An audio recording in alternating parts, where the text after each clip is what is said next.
Aujourd'hui dans le Bitcoin, la chasse au stop loss est ouverte. Et oui, quand on peut le shaker sur les réseaux sociaux, tous les bears qui étaient là sur le marché il y a encore quelques semaines, eh bien, se sont transformés en boules. En tout cas, la plupart, d'accord, il y a encore 2-3 semaines en arrière, on voyait des « allez Bitcoin, go to 25 000, to 20 000 ». Et maintenant, ça y est, tout le monde a respecté ce bull market.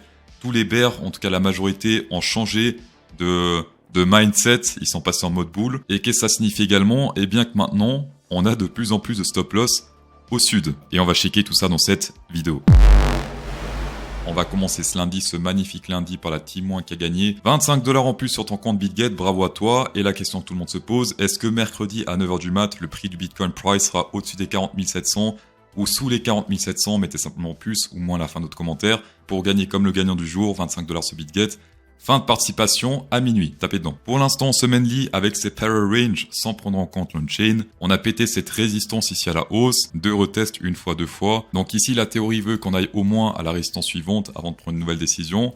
Ça, c'est la théorie Action Price. L'Action Price, c'est bien, mais vous me connaissez, je préfère l'on-chain.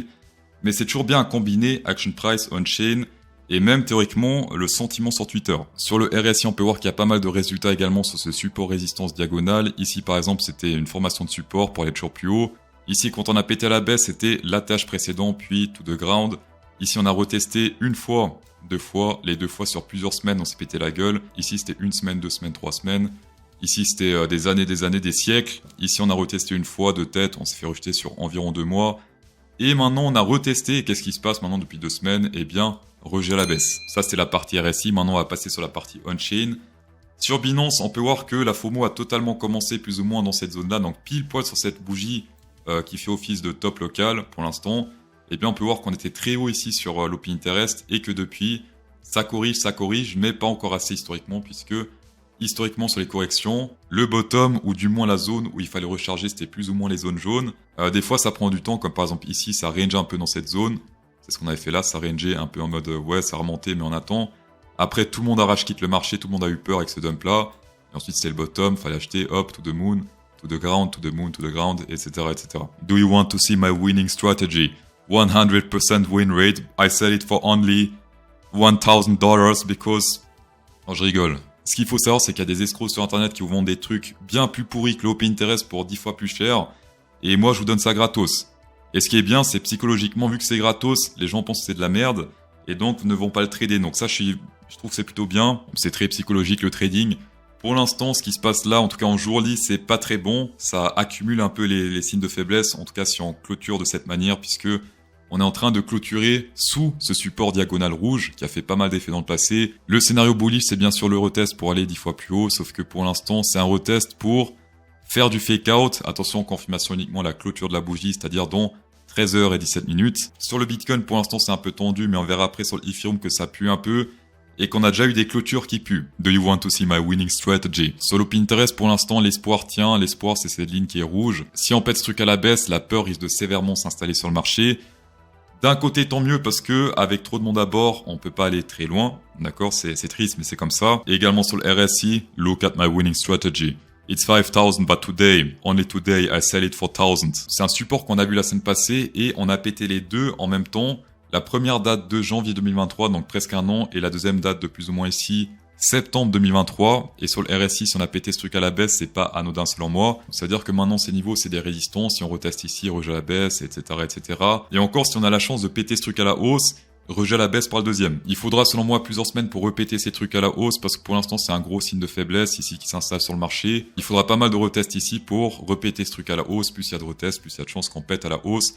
Tout comme pour la baisse. D'accord? On va passer en 4-hour candle et j'ai remarqué en tant que Financial Freedom Trader que ici il y avait pas mal de bears qui sont transformés en bulls. C'était plus ou moins dans cette zone là que les bears se sont dit ça y est en fait on va aller to the moon. Ici les bears étaient encore confiants. Et après, hop, nouveau sommet. C'était là que je voyais sur Twitter notamment que les bears sont transformés en boules. Et une personne qui longue dans cette zone, où est-ce qu'elle va mettre son stop loss? Bien vu, pile poil dans cette zone-là, d'accord, parce qu'on a des tiges.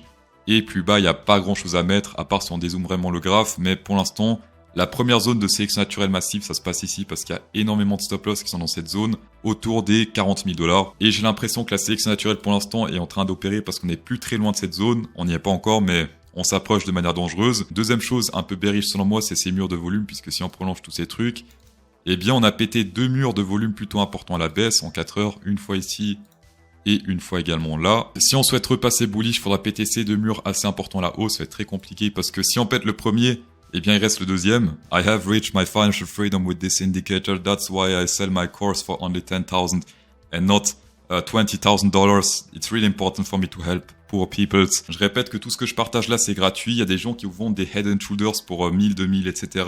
Des trucs qui fonctionnent pas du tout. Moi je vous partage des trucs qui fonctionnent pour 0. Sur ce graphe, les short-term holders commencent à flipper un peu. Les short-term holders, c'est quoi? C'est les ex-bears, c'est-à-dire ceux qui étaient bearish tout le temps et qui depuis peu sont en train de devenir bullish. Donc c'est eux que le marché va chercher à piéger. On peut voir que sur ce niveau, plus ou moins sur du court terme, c'est pas très bullish par la suite.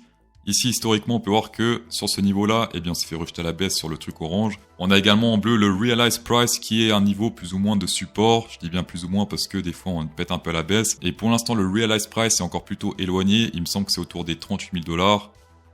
Plus ou moins dans cette zone-là, 37 800, 38 000. Et on peut voir que historiquement, durant ce bull market, les dips sont encore un peu plus bas sur le graphe. D'accord, ça se passe autour des 8K. Pour l'instant, quand on peut shaker ici, la zone d'intérêt est encore un peu éloignée.